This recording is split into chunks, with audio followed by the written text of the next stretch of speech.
to... So feminism is very, very complicated. Like, the more that I read, the more confused I got. Because it's just like this very, very deep rabbit hole that it's really hard to get out of, and it's really hard to orient yourself in. So with this presentation, I kind of just want to ground you guys in the foundation of feminism. There's a lot of different waves of feminism, but the main point I want us to recognize is where we're at now in our culture, because it's very different from how it started. And we obviously want to do this with a lot of charity, and we want to approach it with a very pastoral posture, because we're dealing with real human beings in our culture today, and it's a really big topic that I think a lot of, especially women, struggle with, because we're really confused, because we're being told a lot of different things from right-wing conservatives and left-leaning liberals, and yeah, so I think it would be really helpful to just know the facts about what feminism actually is, and how Christians should respond to it, and what we really do believe about women and men, and our value as human beings made in the image of God, and how we can properly and pastorally shepherd people in our culture through this subject, because it's really, really big today. Especially, it's in our churches, it's in Moody, we're going to encounter it. So, with that being said, I'd like to just pray again to start us off. Holy Father, thank you so much for creating us in your image. Thank you so much for giving us equal value in your sight, and for loving us so deeply and so much that you yourself sent your Son to literally become one of us, and live with us, and to be born for us, to live for us, to touch our face and weep at our graves, and eventually to die for us, and then to rise for us from the dead, and to ascend to your right hand for us. And we thank you that he hasn't taken off his humanity, but that he's loved us and embraced our flesh so much that he kept it for eternity. And we thank you that we are eternally bound to you by faith in him. We just ask that you would help us to be wise in this age, and to think through this topic of feminism and femininity in a biblical way. And we just ask that you would give us the grace to be able to pastorally shepherd people in our age, because we're here to learn how to minister to your church. We devote this time to you. In Jesus' name, amen. All right, so I kind of want us to start off with a discussion on what you guys think about feminism and femininity. So for 3 to 5 minutes, discuss these questions with 2 to 3 people around you.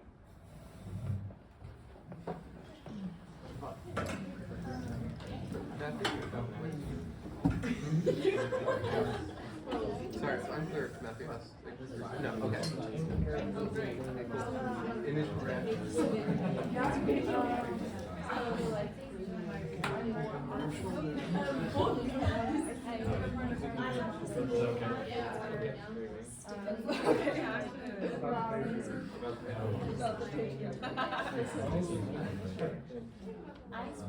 Mine is like the thing that pops in my head is the women with the pink hats back in 2020. Yeah, pink hats. Is I think that it's sort of that, and then it's sort of just there, and you can't pretend that it isn't there, or something. It's it's there, and it can't all be has valuable things to say, but it's not like it's also all correct. Yeah. So sort of that like weird like Progression of what it was originally or something different. They met their goal.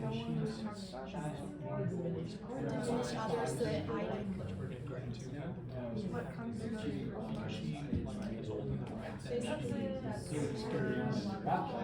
You know, all the ways. And hold on. But so like she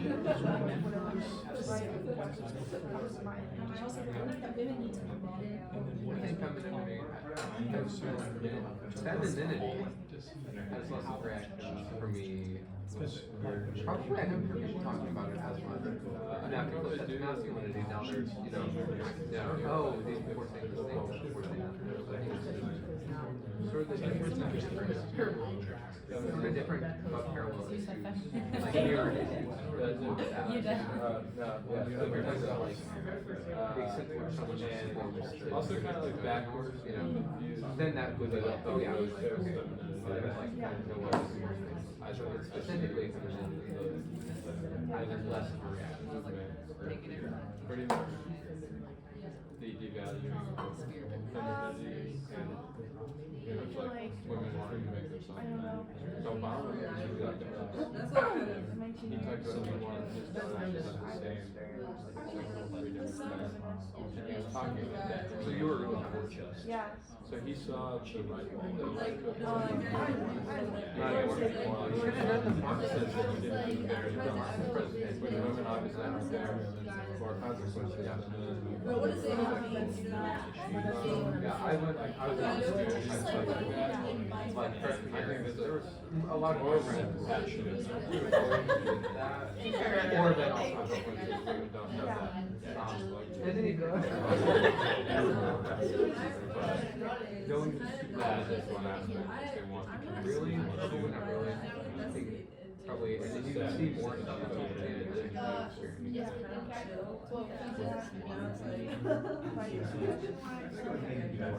Yeah, it was. So then you have like Like initially, of feminism, I think that was a documentary that we watched in the high school of what's the main girl who like pioneers like women voting. I forget her name. Yes, we watched a documentary on her. No, not her. Yeah, we watched a documentary on her in high school, and that's honestly like the first thing I think of, which is really good, and that kind of feminism I think is But it also is wonderful, like feminism. equality, and then I think the second facet I think of now is like mandating type mentality and what I think of today.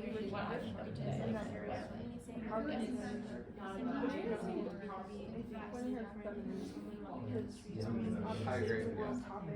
I don't know, I think it's just so wide. But then she said, like, there's such a thing on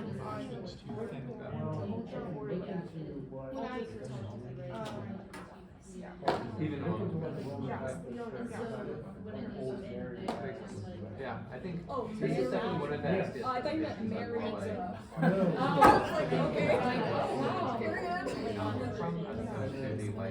Okay. Like the last one is more how do you hear people like, you're less like how do you work as much. And so this is like you're like you need to talk about because it does have some and so I think it doesn't make sense. So feminism those are fights that sort of in discourse. I figured that feminism that is a different, like completely different issue. Not completely different, but like related.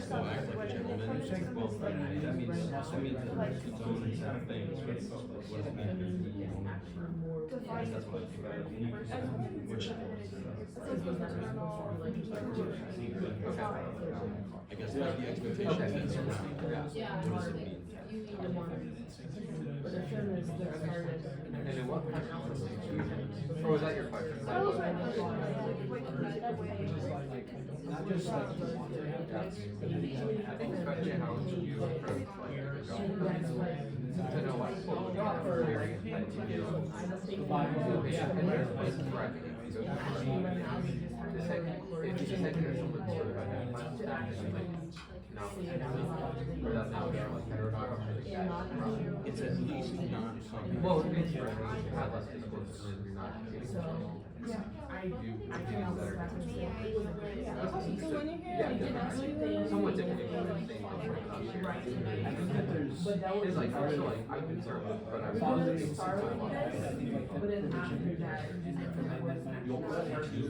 not being not everybody is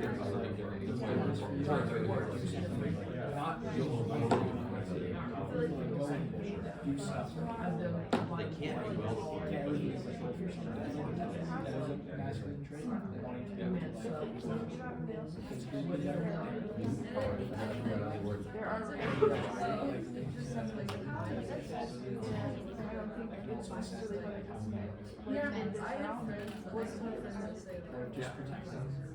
I agree. That's interesting. It's primarily lost delivery.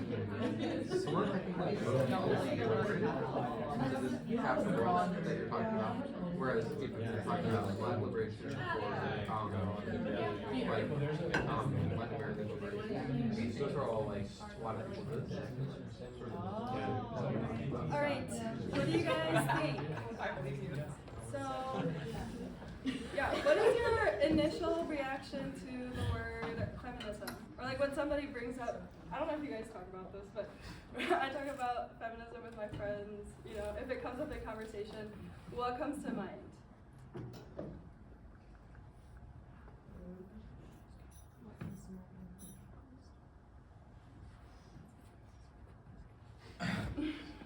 Yo, what's your name? Trinity. Trinity? I feel like I would ask them to define feminism, because then I could like understand what they mean by it. Yeah. Actually, when I saw the poster advertising for like STS, I had a conversation with like one of my friends from high school just that night about feminism. So I was like, Oh wow. that's cool. Yeah, and so it was really helpful to hear like her definition. What was her definition?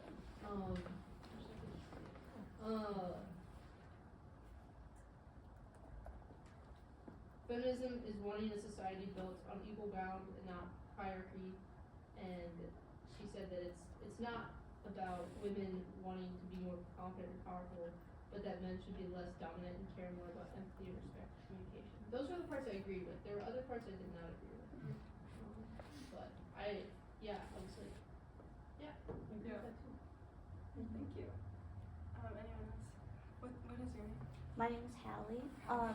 When I first heard that word feminism, like I think of like a modern movement that's more like not necessarily people who want.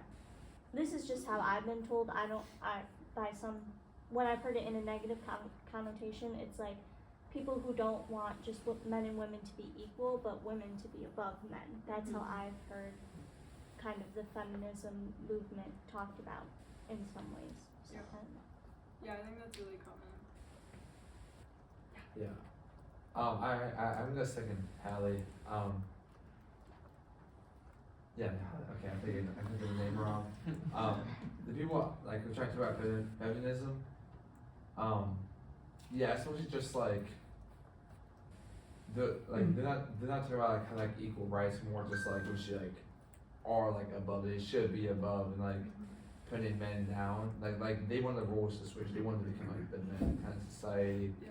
So my main part, like my reaction, when I hear feminism get brought up, like I work, I've had some conversations, because I work at nursing homes, so it's mostly women who work there, and it's kind of like, oh shoot, I'm like about to get pounded on by like 5 girls in their 20s who think Jesus. Are you scared of them? And like, I'm not scared of them, but like some of the people there, like if I like stick to my ground biblical traits, Yeah. I'm not gonna lie. If they asked me, I would be straight up with them. Yeah. But I just know it'll go well. It's gonna be pretty. Yeah. It's pretty hard. They Do you come out. talk to them a lot? Yeah, I have talked to them, and a lot of it. Some of them were younger, some are in their 20s, and in terms of kind of like hateful things, and mostly I talked about, it's never them talking about how some women's rights, and mostly they talk about how just terrible men are. So most people say like I'm a feminist. One thing they'll focus on is being like I've had women treat me like I'm a sexual predator because I'm a guy, or that like they treat me like a rapist. Like all guys are like sexual predators, rapists. I'm just like, well, that's like me assuming every girl is blank and blank, you know. So I feel like with feminism, I hear it. I kind of just I just think of hate, quite frankly. Yeah. And like there's some feminism just being like I want to be equal respected in the workplace, which like yeah I understand that. Yeah. But a lot of it now that I'm getting is just off of hate. I feel like. Yeah. Thank you.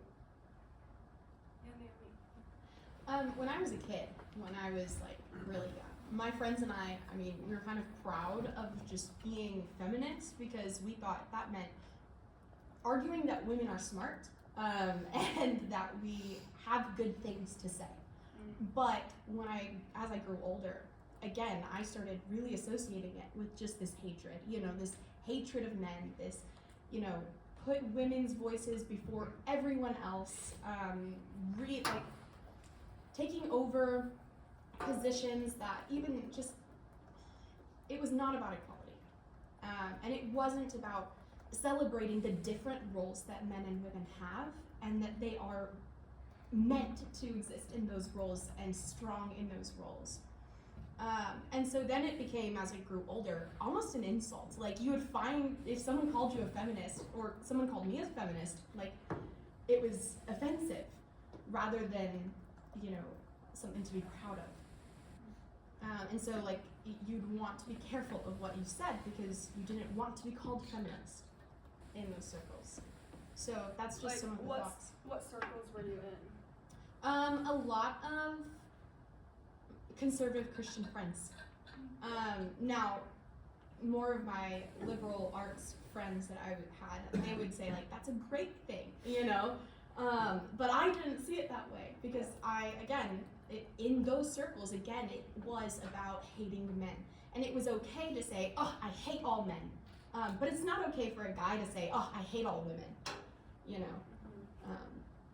So. Yeah, I think a lot of people can relate to that. Thank you. What is moving on to femininity now, what is your initial reaction? Or what do you think of when someone says femininity?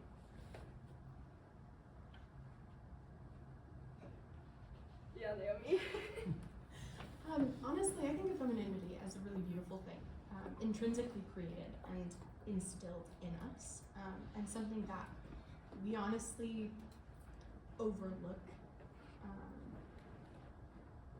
I don't know that there's a definition of like, if you do this or if you dress this way, you are feminine. I think it's being okay with like, I'm a woman and that makes me different from a man, and that's a good thing. And there are things that are really just intrinsic to women that are different from men, and that's a good thing. That God has created us to be, nurturing, to be emotional and empathetic, and like these are things that God has given us a different capacity for. Not saying that men can't be those things, but it's a different kind of capacity, and I think that's beautiful. So to me, when someone says like, you are very feminine, I think that's a compliment.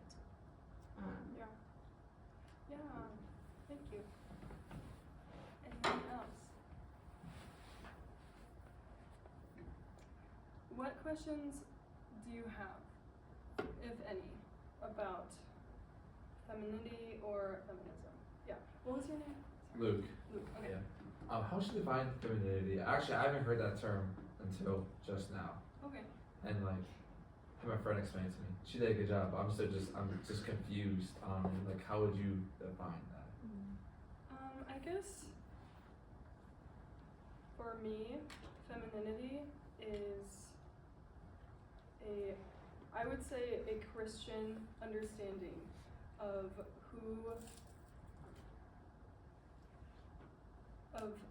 the character of a woman. So, like, we have woman, and then some things that describe the woman describe a godly woman. in my mind. So I would go to like Proverbs 31, 1 Timothy 2, Genesis 1 through 3. So all these biblical passages that talk about how a woman is meant to act. Yeah. And I think a lot of times from my perspective, when I think femininity in our culture, I just think like flouncy dresses and like, you know, like running around in the field and like making sourdough. But I just don't think that's what the Bible says a woman, like a godly woman is. I think a godly woman is someone who is modest in heart and someone who is just like Christ and is like Christ in different contexts. So that's going to look different depending on where you are. Like a woman who, I'll just take a really extreme example, but a woman who is at a brothel, in our culture, we would think, well, like she's a slut, you know, like she's literally doing sex work. But there have been a lot of women in early Christianity who were sent to brothels to be prostitutes because of their faith. And in that case, like being sent to a brothel is a godly thing. And because they suffered for the sake of Christ's name.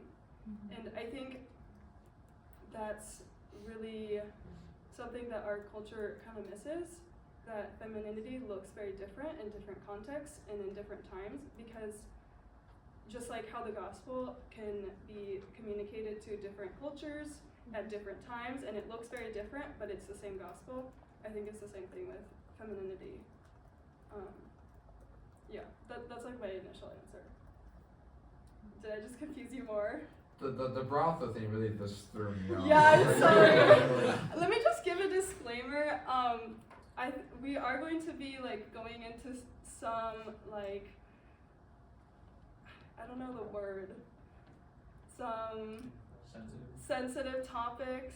Yeah, I'm gonna be using, I might use some like words that I would normally not use, just because feminism is primarily concerned with sex.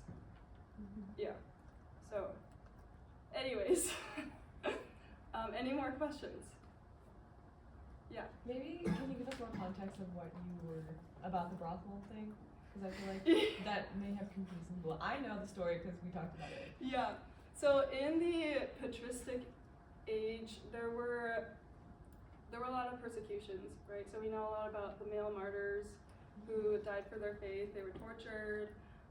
They would be fed to beasts for other people to watch, or they were lit on fire because they refused to sacrifice to the emperor. And so a lot of women received what was called, a lot of Christians called it a double martyrdom, where they would be raped before they were executed because of a variety of reasons.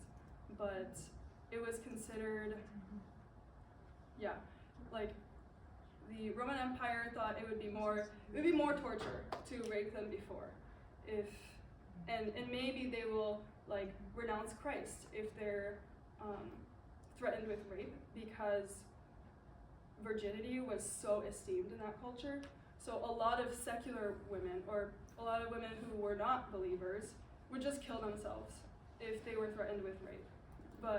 And only like one case of that is documented, but there are 13 cases of Christian women who were threatened with rape, and they didn't renounce Christ, and they were sent into brothels, and in a lot of instances the Lord like redeemed them from that, and they were sent in there naked, and the Lord protected them, but some of them were raped. Yeah. That makes a lot more sense. Yeah, sorry. I thought you meant like they like willingly chose No, hey, let's go into prostitution. No. That's what it sounded like. I was like, I'm so sorry. Yeah, I was like, you know, I know they you were given like, over. I know you're educated. I'm like, that sounds contradictory, the word. But okay. Yeah. I'm following it now. I'm tracking. Yeah. I guess like we're talking about feminism, like just like wondering, like what the perspective would be like like are we gonna talk about like what's the perspective? Or like even if we should have a perspective on that, I guess that does that make sense? Like like should we take this standpoint on feminism? Or is it just something in itself that's like non-Christocentric and, you know, other? Yeah, I think that's a really good question that we all need to answer because we're living in this culture. So hopefully this presentation will help. Yeah. Yeah, last one. I just wanted to provide some more clarity for my brother Luke over there. Peter, New Oxford American Dictionary would regard feminism as the advocating for women's rights on the basis of equality of men and women, whereas femininity is more related to the characteristics of females. Oh, okay, I see. I love you. Thank you. Thank you for that. I think I'll say that in those two. That's helpful. Okay. So here's a roadmap. There are 4 waves of feminism. We're in the 4th wave right now, which is the last one. It started in 2012. But this is the 1st wave, and I'm going to take you through each of these and explain what characterizes them, what started it. But the basic thing that you need to know is after the 1st wave, there's a very clear divide. So these feminists are very different from the rest. Yeah, as you can kind of tell from the pictures. But, yeah, so let's get into it. But before that, I just wanted to point out this really interesting topic that we kind of touched on in HWC2.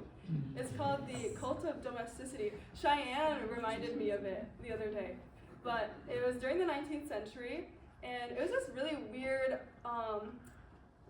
trend or phase in society, in American society, where they were really obsessed with the idea of what a true woman is. So they were really obsessed with what real femininity looks like. And this is like the pictures that would be shown in ads and stuff of what a true woman, if you want to be a true woman, you have to buy this fridge. Or if you want to be a really feminine woman, buy this washing machine, you know? And so they would dress like that. It was during the Victorian era. And basically the thought was that women are pious, submissive, domestic, and pure. So that's what femininity is. And then on the other side, men are strong, aggressive, rational, and dominant. So that was what it meant to be a woman during the Victorian era. And strong, aggressive, rational, and dominant is what it meant to be a man during that time.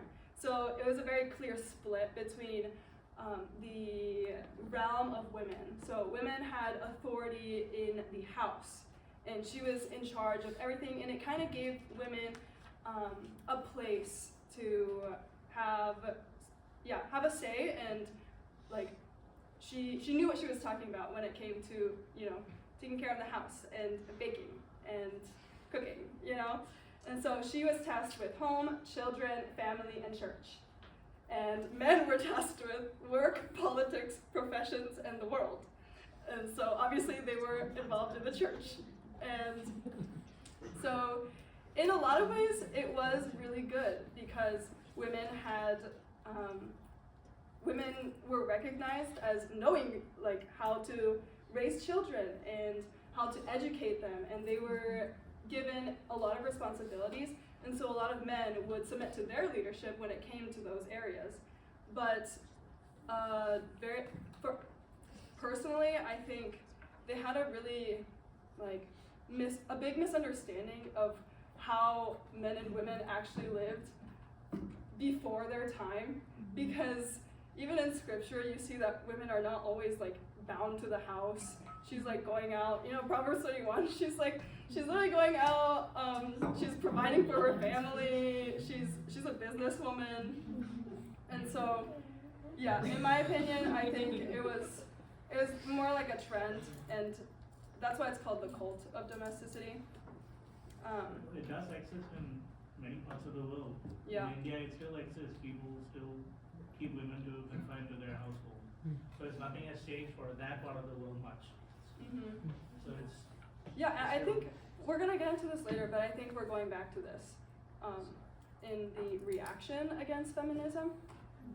But yeah, if you have ever watched Little Women or read Little Women, that part where Jo March says like, I find it poor logic to say that women should vote because they're good, because men do not vote because they're good, they vote because they are humans and citizens of the state. And that's why women should vote, because we are human beings and citizens of the state. So she's referring to like this idea that women are just pious and pure and men are just animals. Yeah, I just thought that's a good context for where we end up today. So the first wave happened during the 1800s to the 1900s. It was tied to the movement to abolish slavery. So the argument to have women vote was basically the same as how they decided to have black people be able to vote as well and be considered citizens of this country.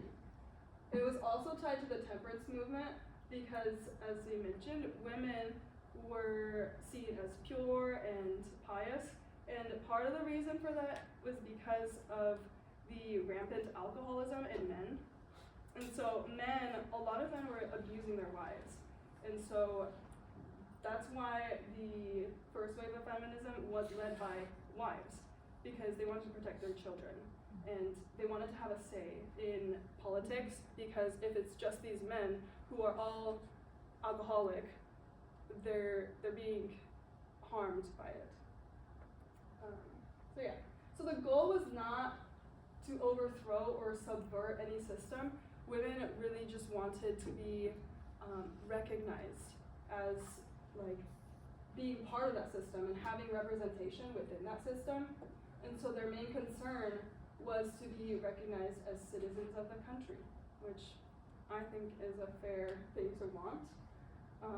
And most of them were wives and mothers who had children. And so if you look at like the pictures, it says, give mother the vote, we need it. That's probably coming from the temperance movement, because the children were being greatly harmed because men were falling into alcoholism. And so it ended after the 19th Amendment was ratified in 1920. And it was like over. So feminism started and they did all these rights, and then they got their right to vote, and they basically disbanded after that. So we have a short intermission from after the 19th Amendment was ratified to the 1960s because of World War II. During this time, women were supporting the men in war efforts, so that's why you see all these, like if you see the we can do it woman, that's where this comes from. And because men were off in war and women were helping them, they were going out into the workforce, which is very different from the cult of domesticity that they were used to. So it was like a very radical shift during this time, and by the end of it, 37% of the US workforce was comprised of women. And 1/4 of women were employed outside the home. So when we get to the late 1960s, a lot of things have changed in society because of the war, which makes sense because war changes a lot of things, and a lot of times you can't just reverse them. So in 1963, and a lot of other things happened during this time, especially in the realm of philosophy, and we're going to get into some feminist philosophy in a little bit, but Betty Friedan was an American philosopher who wrote The Feminine Mystique. And she basically argues in that book that women are very unhappy with their confined lives in domestic work. So they need to be out and doing the things that men do. And the women's liberation movement begins. So they want to continue the line of first wave feminism, but take it into politics, work, family, and sexuality, which we'll see, like, sexuality becomes the biggest thing as we move on. And so their main concern was reproductive freedom. So they wanted unlimited access to birth control and abortion. NARAL is the men's political union force, and NOW is the women's rights union, and they forged an alliance. So this men's political union, they were mainly concerned with unbanning abortion. So they didn't want the ban on abortion. And so the women's rights group, aligning with the men's group, actually kind of solidified the feminism's, like, it solidified that feminism was going to be against abortion. I mean, not against abortion. Yeah, I didn't say that right, but you get what I mean.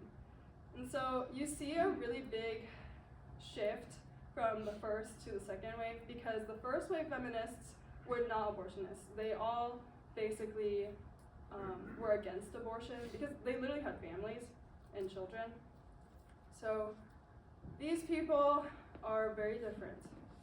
And that causes these sex wars during this intermission between the second and third wave.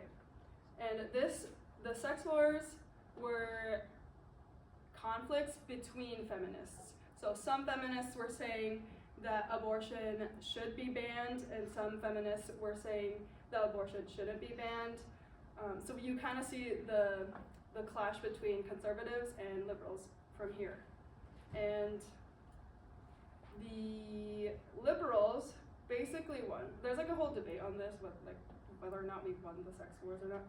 But I think they won in feminism.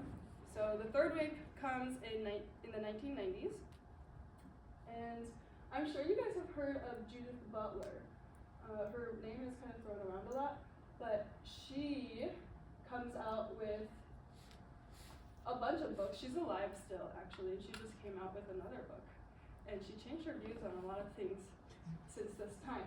But she basically argues that gender is a socially compelled performance during this time. And feminism begins to seek uninhibited sexual freedom.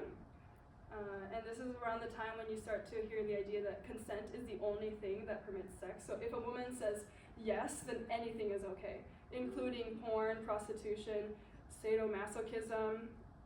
So a lot of these things, I think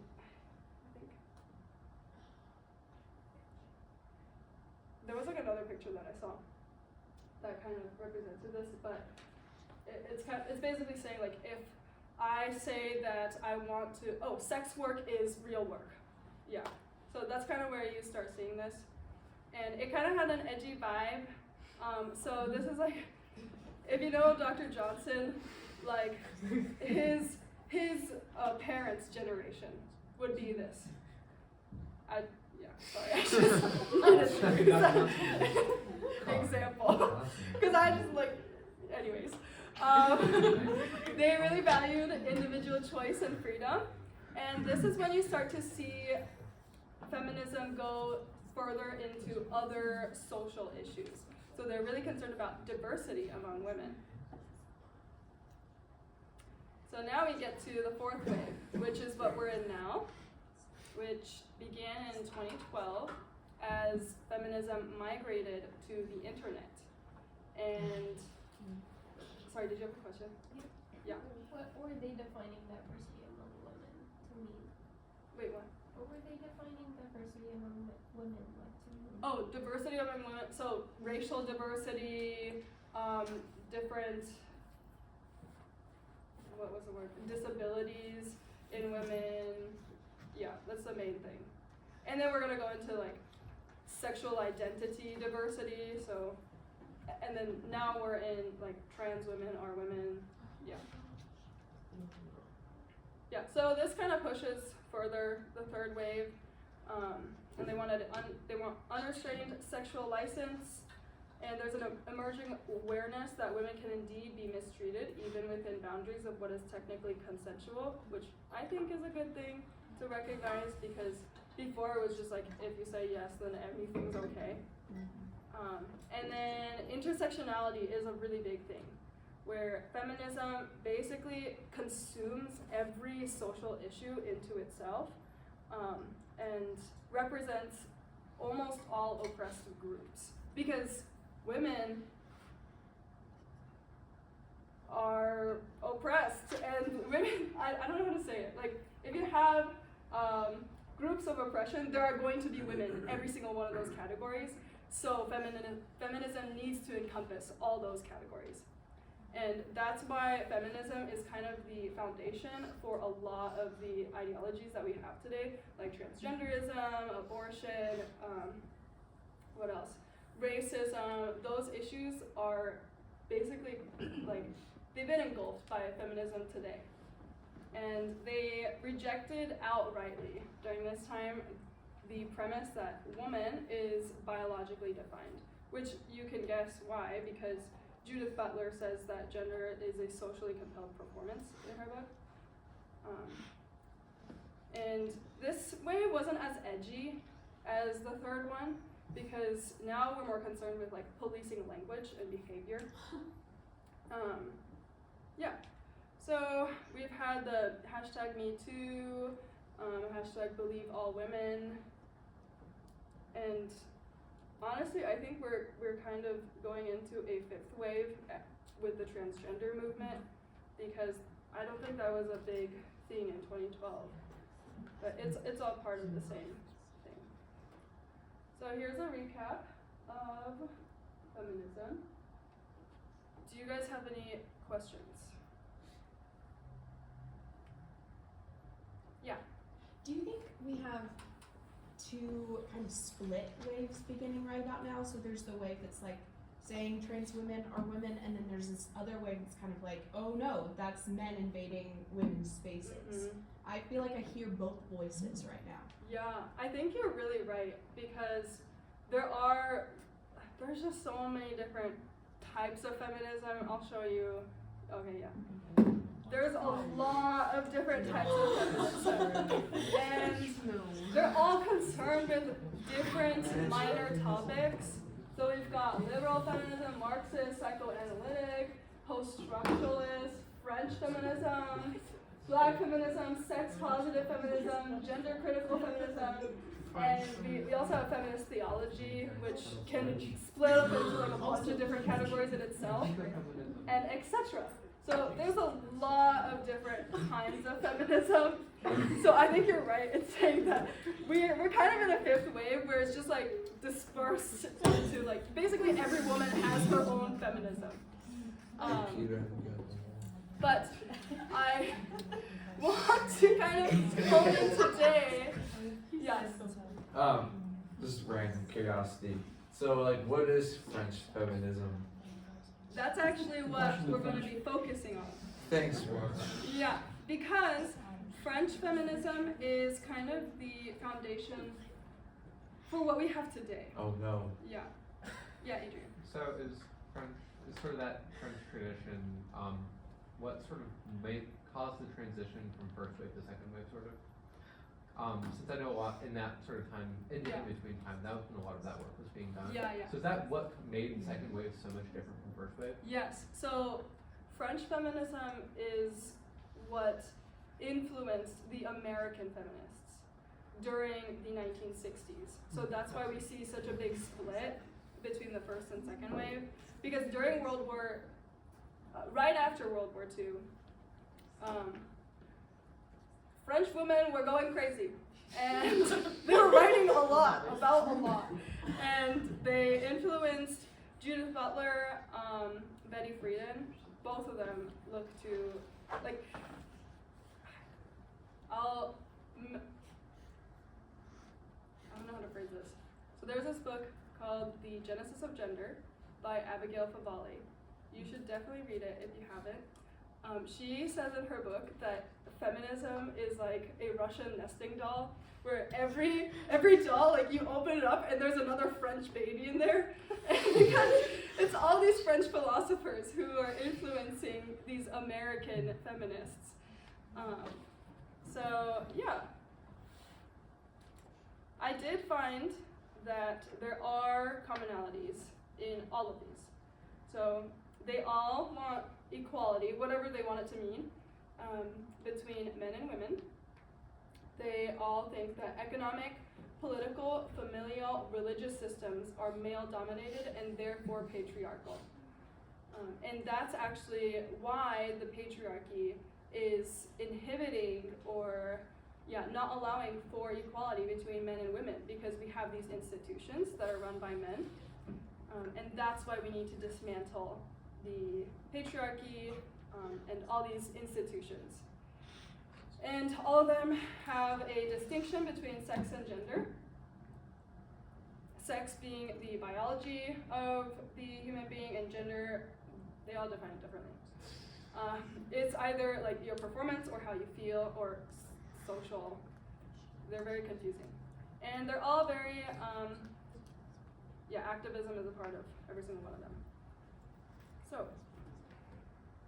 before we get into discussion, this is kind of the general area that feminism encompasses. Today we're mainly going to be talking about these four. We're going to bleed into other ones too, but these are the main things because they have to do with liberation from the patriarchy. So let's meet the creative team. These are the three main French philosophers who, French feminist philosophers who really, I think, shaped American culture, whether we know it or not. But we're going to be looking at Hyeri Lee. It's kind of a long quote, but I think we can do it. We're going to read what she says. I think this is really telling of, it kind of shows you what feminism really is, because she's the philosopher who basically founded American feminism. So if we understand what she believes, I think it'll be much easier to understand why a lot of people believe the things that they do today in America.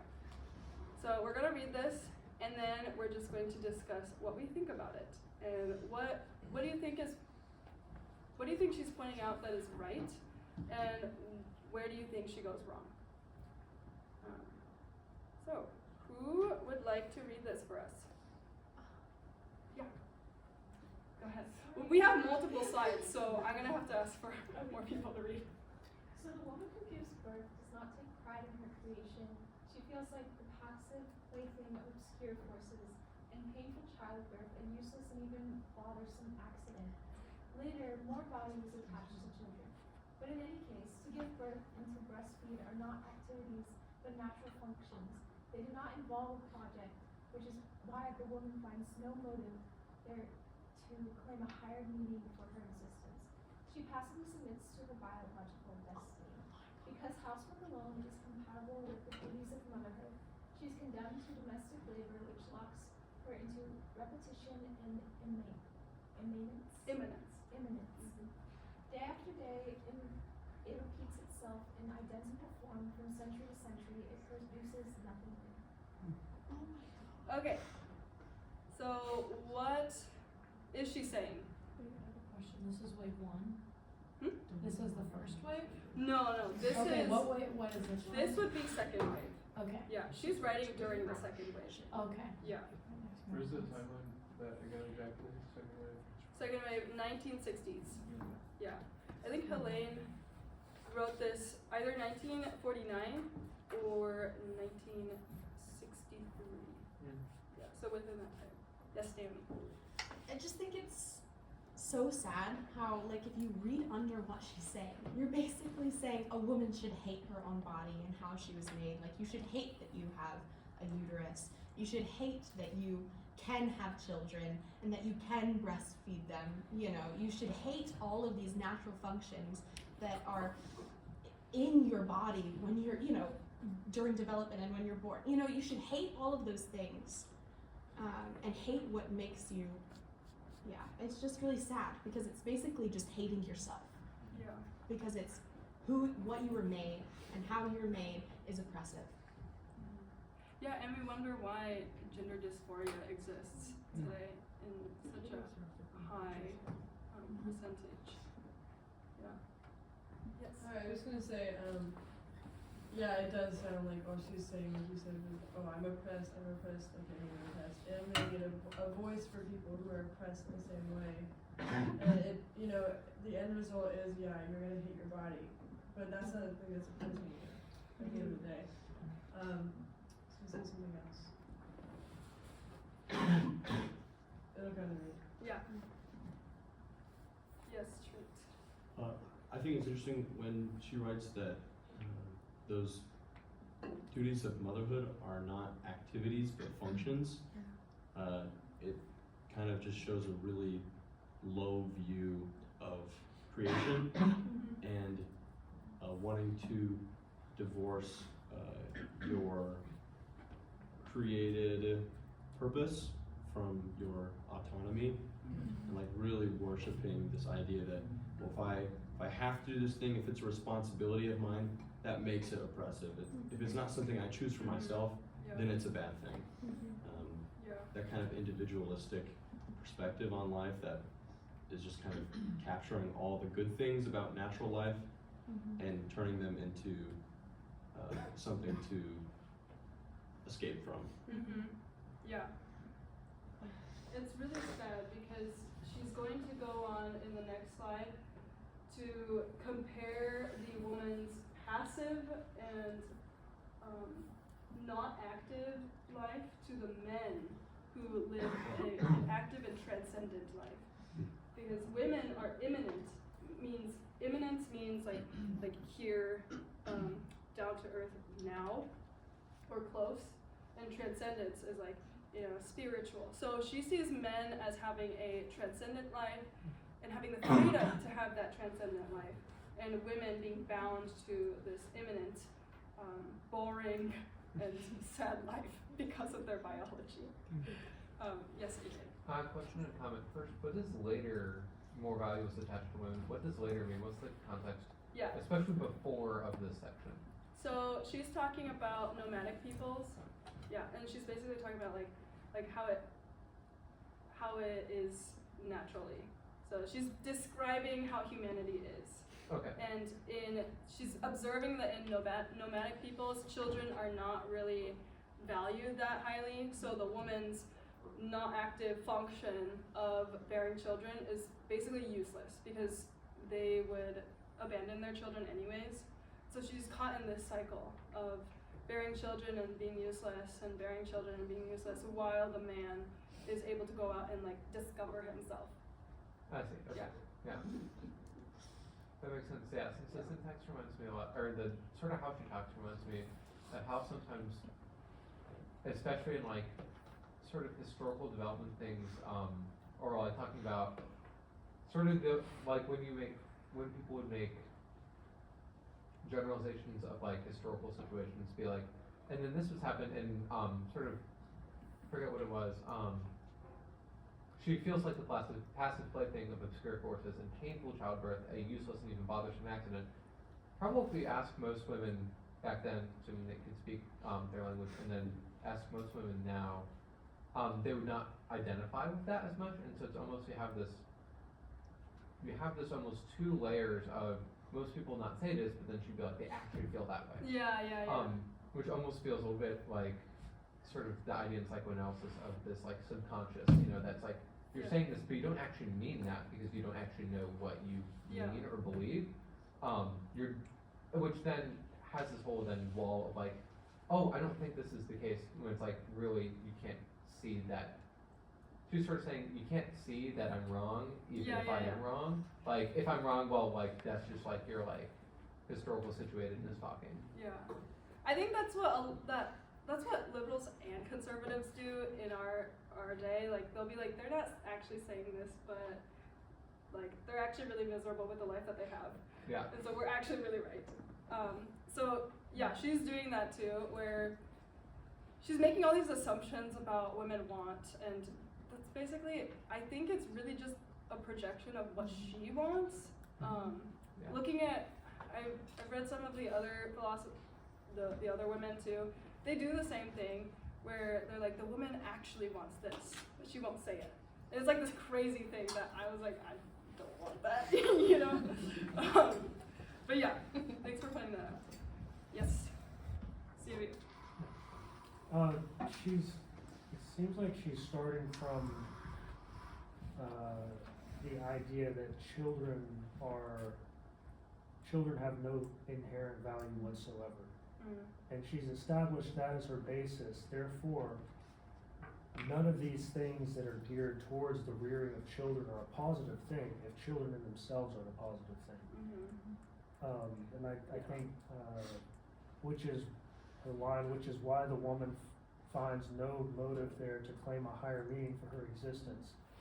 Mothers I know talk about children like it's the most fulfilling thing that's ever happened to them. Like their entire lives, they were children playing with baby dolls in anticipation that one day they would be able to actually do that for their own children. And because she's devalued that completely, she thinks that they're just doing that because they have to, when in reality, I mean, at least the mothers I know are like, this is everything that I've ever wanted to be. This fulfills this is my higher meaning and the reason, one of the main reasons for my existence. Yeah, I just like wonder if she actually asked any women what they thought. But philosophers like tend to just like stay in their own mind and like their offices. So, okay, just for the sake of time, let's move on to the man. Who wants to read this? Sorry. Man's case is radically different. He does not provide for the group in the way worker bees do, by a simple vital process, but rather by acts that transcend his animal condition. He first has to conquer the seas by constructing dugout canoes to appropriate the world's treasures. He annexes the world itself. Through such actions, he tests his own power. He posits, deathing, ends and projects paths to them. He realizes himself as existent. I should let Adrian read this, gosh. To maintain himself, he creates, he spills over the present and opens up the future. This is the reason fishing and hunting expeditions have a sacred quality. Their success is greeted by celebration and triumph. Man recognizes his humanity in them. This pride is still apparent today when he builds a dam, a skyscraper, or an atomic reactor. Okay, so hold your thoughts for a second. I'll just read the last one. He has not only worked to preserve the given world, he has burst its borders. He has laid the ground for a new future. His activity has another dimension that endows him with a supreme dignity. It is often dangerous. If blood were only a food, it would not be worth more than milk. But the hunter is not a butcher. He runs risk in the struggle against wild animals. The warrior risks his own life to raise the prestige of the horde, his clan. This is how he brilliantly proves that life is not the supreme value for man, but that it must serve ends far greater than itself. The worst curse on woman is her exclusion from warrior expeditions. It is not in giving life, but in risking his life that man raises himself above the animal.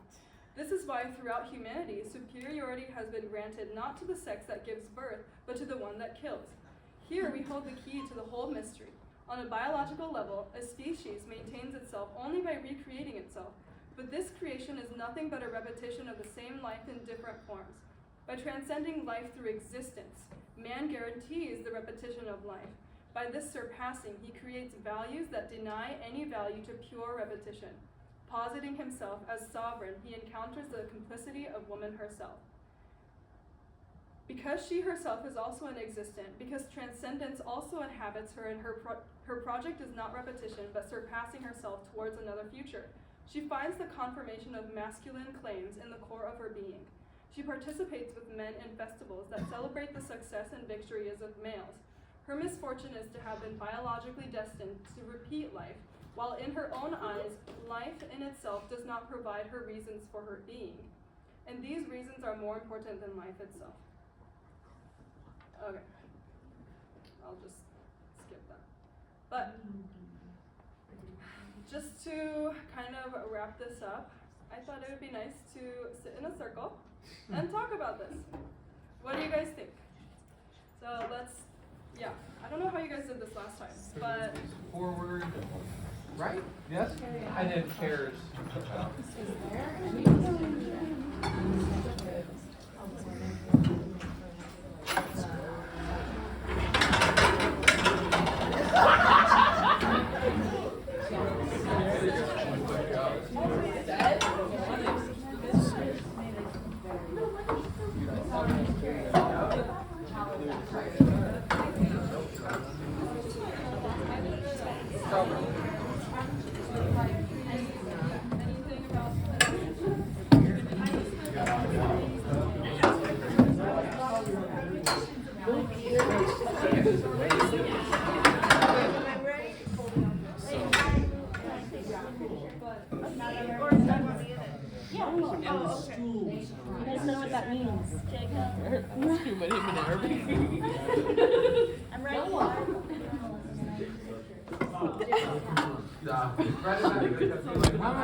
Oh, there you go. Where's that from? I'm trying to think of yeah.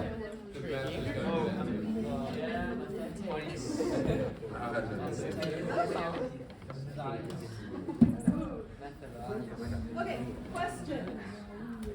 Have you guys encountered this kind of thinking in real people in our culture today? Oh yeah.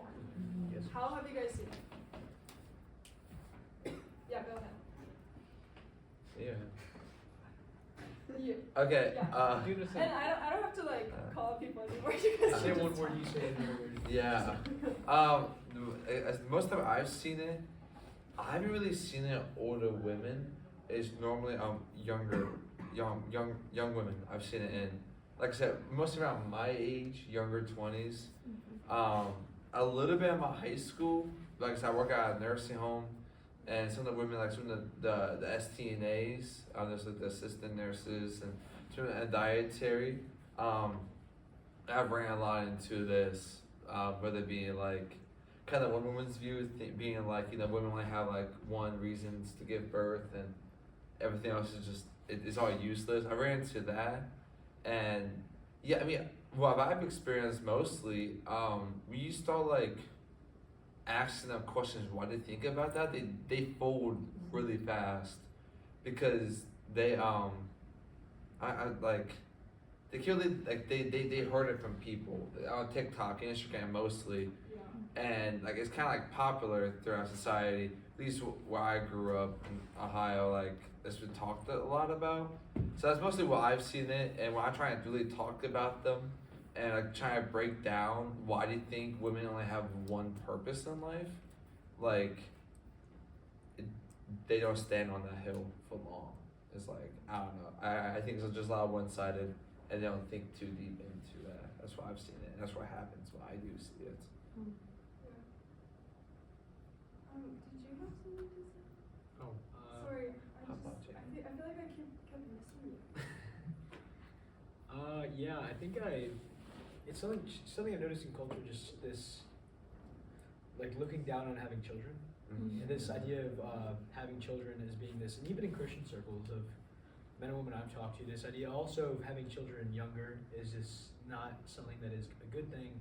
You have to wait till you experience your life to the fullest and waiting older, till you're much older. Or even now it's coming to marriage. Now marriage is this thing where it's like you have to wait till you're really old because you want to experience your life. And I think, and even in the language she uses when talking about bearing children is this thing where it's like, it isn't, he's talking about this thing that doesn't have any value, but it's really because it doesn't have any value. She doesn't see the value it brings her. She doesn't see any of the benefits it brings herself, really. And when that's not what it's supposed to be about in the first place, and she over glorifies the role of the man as this thing where it's like, and she mentions providing for the world, but I don't believe her. I think she's jealous because she wants to be able to do these things for herself, and like the idea of going and making yourself is now such a huge thing, and going and like live your life, live your best life, do what's right, best for you, and to put it to the extreme of like forsake everybody else for what you want to do, you know, even the Lord and His will. And I think it's this progressive, like, built up conceit of I come first before everybody, including my family, and it's like rejecting of having children is this for the idea of living for myself, when having children is probably you're stepping into the most selfless role you can have. Yeah. And it's really awful to see men and women like spitting on the role of a mother and like praising the like making this like building up like fatherhood is this some like insane like powerful thing you do where it's conquering, and then but like you forget like the mother of God was a mother. Like, she was a mother. The most like in the Catholic Church considered like the CW saying the kind of across the board the model of like a holy woman, the model of like femininity, Mary. She was a mother. That was her like job. She was a mother, and we just kind of look at this, and I think maybe we have this desire to like build up this image, and we're looking at like we look at people, we look at heroes going and doing amazing things, but sometimes being passive, sometimes being, or not, I mean, being a mother isn't passive at all. That's an incredibly hard job. But like, even if the world and society doesn't consider it like a glorious feat, and it doesn't get attention, does not mean that it's not wonderful. And I think we look at the things that are valued by society as powerful and like just cool and like awesome, but something that is so beautiful, like caring and nurturing as a mother, is something that is so beautiful that we spit on, and we spit on by not recognizing the strength that takes, I think. Yeah. In my previous life, I was a student at a somewhat prominent liberal arts school where I was associated with several very, what we would consider fourth wave feminists. I was in I guess it was essentially a philosophy class with a bunch of women who would fit that description perfectly. They were the kind of what you were saying was they hated men, and everything that they said, their entire philosophical framework was built around the idea that men should be pushed to the fringes of society, and the only acceptable men were very soft, feminized, weak, you know, essentially harmless men to them. And I kind of got to see a little bit of what those people are like outside of, you know, behind the TikTok screen where they're just, you know, screaming about the patriarchy. They're very sad people. They're not happy. And a lot of that sadness leads them to be extremely, extremely promiscuous. And that, of course, only leads them to further and further misery. So while the front is this very bold, this very angry kind of person, if you look past that, it's really producing women who end up on antidepressants and killing themselves. Oh, yeah, I didn't want to raise my hand, but I mentioned like this conversation that I had earlier with a friend I've known her since high school, like since sophomore year, but she would consider herself feminist, and she's like taken feminism classes at Cornell. But I think knowing her, like, knowing her experiences with men, like, her last relationship, he was really creepy and borderline abused her, and so I'm like, I sort of, like, get where she's coming from, and, like, so, I wouldn't say she hates men, I would say she's very apprehensive and just doesn't want to be involved, or she doesn't have any male friends right now, and she's very okay with that. And I honestly have compassion on her. I know more of like the educated feminists. I grew up in public school and was friends with a lot of people. There's a whole like women's STEM jokes, like I don't know, when we were in like high math classes or something, it's like, yeah, women's STEM. Oh, yeah. But it was like when an assignment was really hard, you're like, women in STEM. Or like sort of like that ironicness. But yeah. There was someone in some physics classes. They were like, "I'm gonna women in STEM this." What? You know what? Huh? Yeah, from Nebraska. Oh, Nebraska. You guys were talking when you were at this in high school. Like, Oh, I went to high school. really? I definitely have compassion for women whose experiences have been that. I mean, I'm one of them, but that at the same time, I think that that's a very natural response to a woman who is far from Christ, because when you look at Christ, he was a man, and we look at the example of the men that have done that, and that's not what an example of a true man is. And so, I mean, I think something that comforts women like me in that is to look to the example of Christ, and to know that men who are running after the example of Christ will behave completely differently. And I think, like, I've had conversations with men on this campus where I've said that one of my most deeply held goals and dreams is to be a mother and to raise children who follow Christ. And I've had men tell me that that is disappointing, that that I'm way too smart to be doing that. And that's honestly an insult to women who are mothers, and basically saying, in order to be a mother, you have to be dumb. And that is horrific. Insulting to women. You can't say that you uplift women and treat women like they're dumb if they're like, that you have to be dumb to be a mom and to stay at home and to raise your children.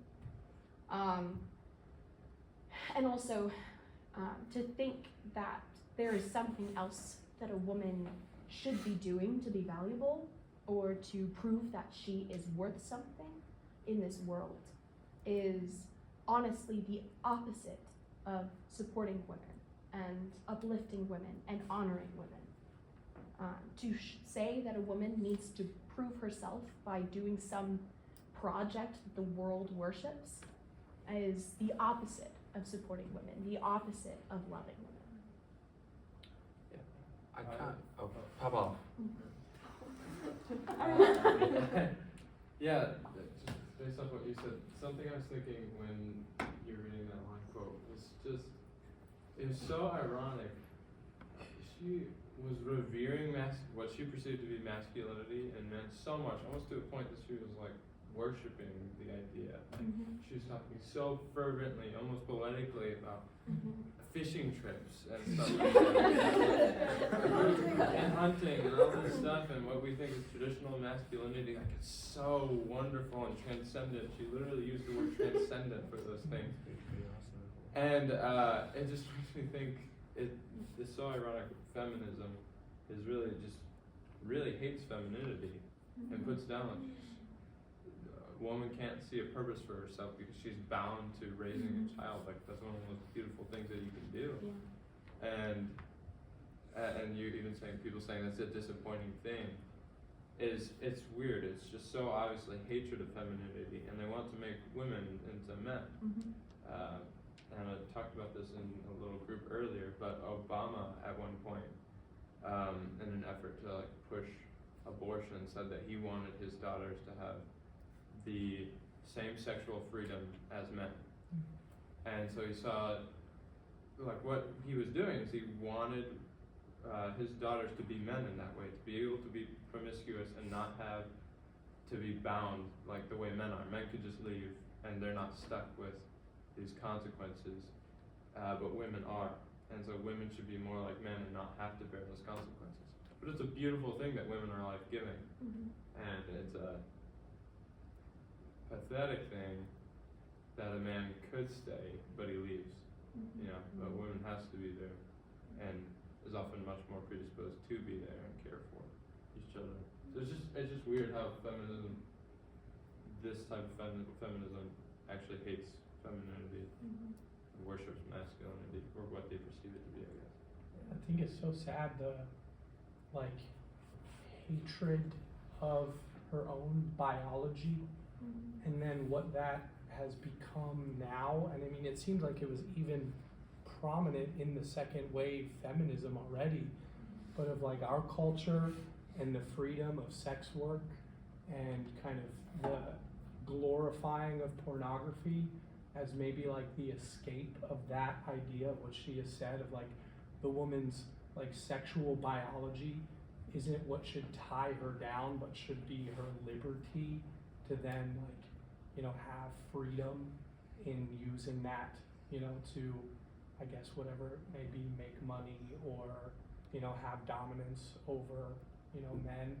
I think that's one of the saddest parts now, like how our culture's extremely promoting that, you know, through social media, that's like the glorification of a woman is the, you know, disregarding of like the intended use of her sexual organs and instead using them for porneia. I think that's really, really sad. And it was crazy to see how early it was in second wave feminism, like right there is really where it's starting. Yeah, I feel like this kind of Trinity, right? Kind of jumping on, kind of what you were saying about like your friend, like she had that experience with the guy in LA.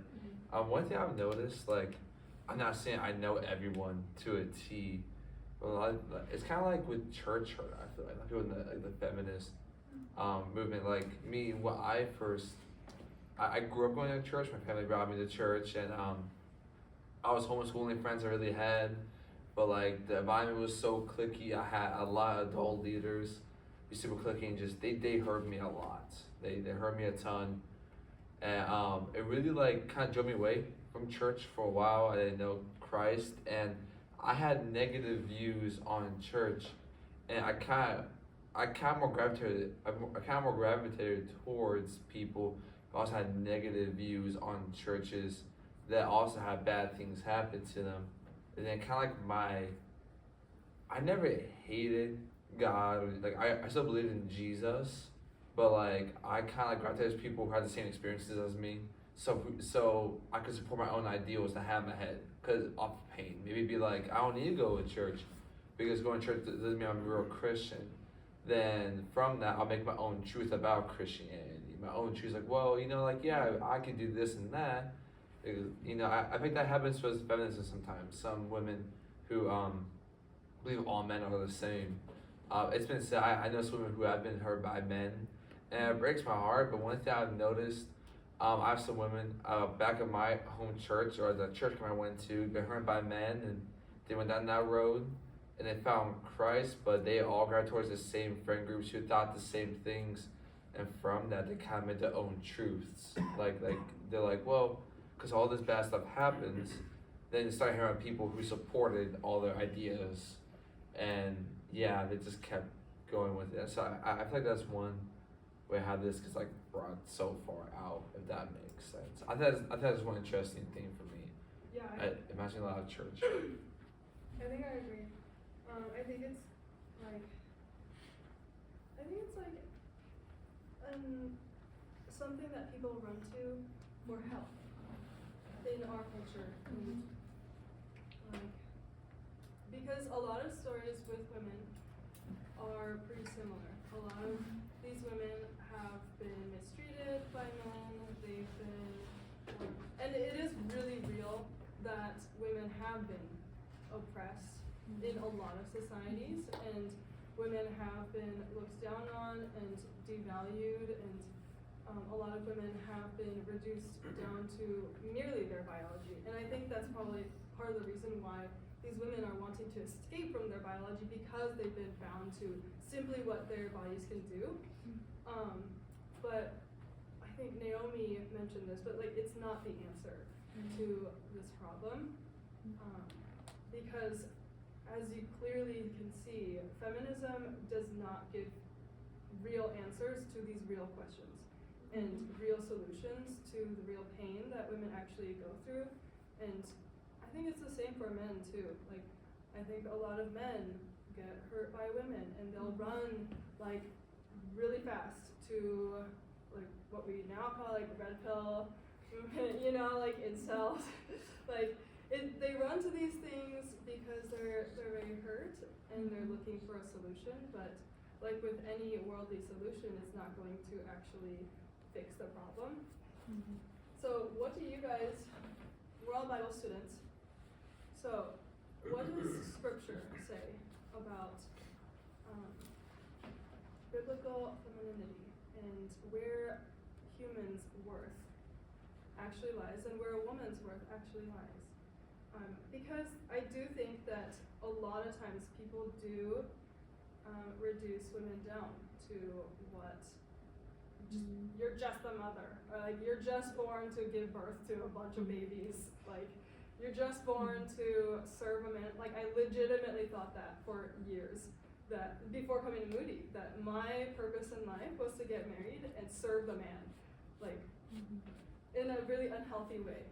And I've literally heard pastors say that in their sermons. So what do you guys, as Bible students, think is the right way? So this is kind of getting at, I forgot your name. What was your name? Yeah. Paige, yeah. This is kind of getting at your question of like, should we have a stance on feminism, and what is the biblical answer to these questions? Yeah, what do you guys think? I mean, actually, during this whole conversation, I was thinking about 1 Corinthians 11. But further down, when it's like, nevertheless, the Lord, in the Lord, woman is not independent of man, nor man of woman. For as woman was made from man, so man is now born of woman, and all things are from God. And that really summing up like our relationship, like we're not just these, like it's, I think feminism so segregates, you know, male and female, and it segregates, like, it seeks to claim that there's these, like, it's like, yeah, it's so weird. It's in itself, it's like seeking freedom, but it's just boxing up more and more of what a man is and what a woman is. And I think biblically, it's like, I feel like it always comes down to this. It always comes down to, you know, Christ and our identities in Christ. And even like how beautiful it is that God himself, you know, he came as a man, and then he's like, and you embody me, and I dwell and abide in you. And he was a man, like, and so like seeing that, like, it's not like there was like this woman Christ and then this man Christ, like it was like, it's just Christ, and he's a man, and like the beauty of that, and then, yeah, so I mean, biblical femininity, I think, is seeking, like, God as our ultimate identifier, and seeing, like, he has already named every one of us valuable, and that doesn't change what we do or don't do. And there's definitely roles that we have, but like, to be a mother is not the role, or to be, you know, like singleness is still a very biblical and equally valuable thing as, you know, like a married people are, and then seeing also like just the beauty of how God knew. I feel like he knew this would be a, like, a little bickerment between us, like men and women, because he was like, I made woman out of man, but now the woman gives birth to man, and seeing how he sought to like that, he's like, that's the tide, you guys. Like, you guys are literally like, you know, I think about people that are like, you know, don't like kids and don't like, and are like, oh, like all I would do to make birth was to give birth. And I'm like, where do you think you came from? Like, how do you think you got here? And to just not forsake that, like the beauty of that. Anyways. Any concluding thoughts? I'm so sorry, guys. I didn't realize how late it was. Well, Yeah. Concluding thoughts, and then I'll give my concluding thoughts, and we can leave. I would say it is also helpful, sort of like what people were talking about last week of ontology precedes functionality. So when we talk about like what are people's worths, who are you, it is not primarily then what's your function in relation to people, because ultimately your worth is between you and God. When the Westminster Confession says that man's chief end, or man and woman's chief end, thank you, Trent, is to glorify God and by enjoying Him forever, if you're a Piper fan, but and enjoy Him forever. It's talking about, you know, being people, and that's what's helpful for me is remembering that we are people first, and if we, like Simone de Beauvoir and like so many of the feminists out of this like hurt, start trying to build up these walls, those walls don't come down just by building up more walls. And Ephesians talks about how the wall between the Jews and the Gentiles was broken down by Christ, who is our freedom, and Christ, who is our reconciliation. Because Christ came as a man, but for everyone.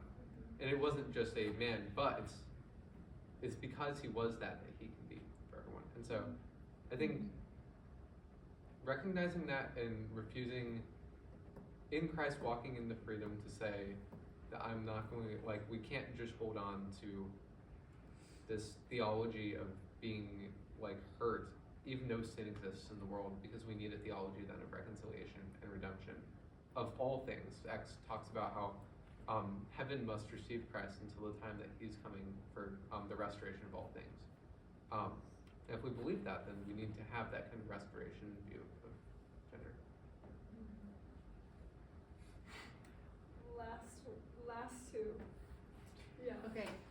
At the beginning, you mentioned how we should have like a pastoral view and like remember to individuals, and I really like that because I think a lot of the hostility against, I don't know, all of the like hierarchy, masculinity, I don't know, that whole stuff comes from somewhere, either if it's in their own experience or of their perceived experience of society. And so I think that like simply listening and like seeing where that's coming from, and not just being quick to like tell them our own beliefs, but like being okay, like where are you coming from, and then being able to have that like conversation of, oh, maybe like something like unbiblical and something very not loving happened to you that does not represent what we stand for. I think that's a very important thing in just the fact that you're dealing with a person. I think that's really valuable, and I think that there can be a lot of restoration done through that type of conversation. I think a lot of root of conflict is humanity seeking identity, seeking value, and seeking to find value through identity. That's why so many religions have identification, like God. Everyone is God. Everyone has it. Where everyone's looking for this innate value, and it's really hard to do that when you're not religious. Which we see a lot of these, not just feminists, but also like social, like third, fourth wave, but like social justice movements are usually from non-religious people. And what CW said, like that these women were not happy at all. They were not happy. And what you said, how a lot of this comes from people being hurt by men. And I think, and then you're talking about human value, and that is really the root of it, is that without God, we cannot attach to ourselves this sense of value, realistically. So everyone is kind of scrambling after that value. Value in secular society is something that has to be made or earned for yourself. And so this thing, if you're not going out and conquering, it's or like carrying the boats, like she was saying, or something like that. Like it's seen as this like this seemingly passive in her eyes thing. It's like, well, how am I building value for myself? Or if you've been hurt by men in some society, in a lot of cultures, that your value is taken, because maybe people look at you as if you're now worth less because of something that happened to you. But then we look at the martyrs, who are women who willingly went to go and be defiled, but they knew that their value was not going to lose after that. They were going to meet their Lord, and they're doing this for their Lord. And I think the root of this is not having the sense of human value. And what it really is that we are made in the image of God. That is where our value comes from. And God has given us men and women. I think we forget that women are made in the image of God too. It's not just men. Just because we have this, just because the Lord has revealed himself to us as a father, and Jesus came as a man, there's so many feminine qualities that are in God too, that we see directly in God. This maternal instincts that are godly, completely nurturing and caring one-on-one emotionally, not just going and physically building and creating, but also just going, sometimes I was thinking about earlier is how masculine and feminine are directly related to paternal and maternal instincts. If we were gonna go and maybe my friend's car broke down really late and it was a man and a woman, I might go and be like, all right, I'm gonna go jump your car, I'm gonna go, blah, blah, blah. But the woman might be like, hey, how are you doing? Are you okay? And how there's these two, it's kind of beautiful though, that we have these two different instincts inside us to go and care and provide, but in God, that is all still one. Doesn't mean that we can't both. Doesn't mean I shouldn't go and ask my friend how he's doing, but it's beautiful that we just fix their car. You're fine. That these instincts, these feminine and masculine instincts in us are completely from God, and there's attributes of God, and God has made us partners and has made us to be partners. But it's not this thing that's only men reflect God by doing these things, but women, in so many sense, also have those. Well, equally are made in the image of God and have femininity is in God too. Well, thank you guys.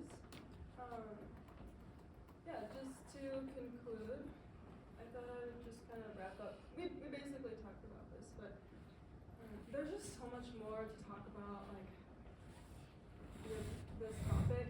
So I wish we had more time. And if you guys would want to talk to me about anything, I'm totally open to getting coffee with you and talking about feminism.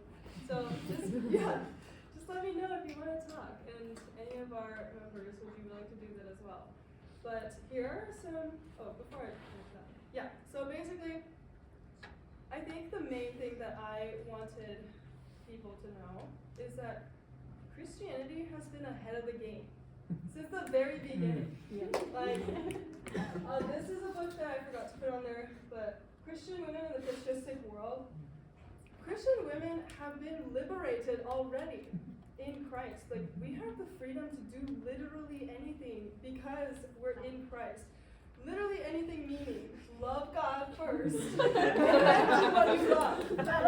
Because that's what Augustine says, love God and then do what you love. Because in Christ, we do have the choice. If you want to be single, but do it for Christ. If you want to get married, but do it for Christ. Because no matter whether or not you're a man or a woman, your life is in Christ now, and you don't live for yourself anymore. And all these philosophers, where they go wrong is that they think that men, the good life is for men to live for themselves, because they're very they're chasing after the pride of life and the lust of the flesh. But as Christians, we look to Christ and we live for Christ. So if you want to be single, you can do it. And we live in a society in America where you can actually do that. A woman can be single and make money for herself. And I think that's one of the good things about the feminist movement, is that women can live out their monastery dreams. And, Monastery or monastery? Monastery. Okay. Yeah. I can be single if I want, and I don't have to starve, because I'm not dependent on a man to provide for me, which is, I think, great, because what if I'm called to be celibate, you know? But this book basically goes through a lot of women who were martyred for their faith, and a lot of times it's really cool. The God's Self-Confident Daughters, that one, it kind of has like a suspicious name, but the book is good. I really liked it. I didn't read the whole thing, but that's where I read about the double martyrdom of women. This was highly recommended to me. If you want to know more about 1 Timothy chapter 2, where he says that women should be quiet and submissive, I think I've heard it just used to like tell women they should just shut up. But this book really explains what it's actually talking about and the actual context of the passage, to where people, you know not to use it like that. The second book, The Genesis of Gender, that's probably like one of my favorite books right now. Abigail Fabali, she's a Catholic scholar who used to be a gender studies professor. She had a PhD in it, but she became a Catholic, and she is now writing against feminism. And the last one is by Edith Stein. They're essays on women. It's basically just essays on the beauty of God-given womanhood. Here is some American feminist literature. We have Betty Friedan and 2 Judith Butler books. The first one is like her older book, and the second one is, I think she came out with it literally last year. I did not put the French feminist literature because I'm telling you, it was so horrible to read, and it's just about sex, and Thank you for your sacrifice. yeah, I just thought maybe like nobody wants to read that, so yeah. But here are the sources if you want to come talk to us if you want to. Thank you for coming.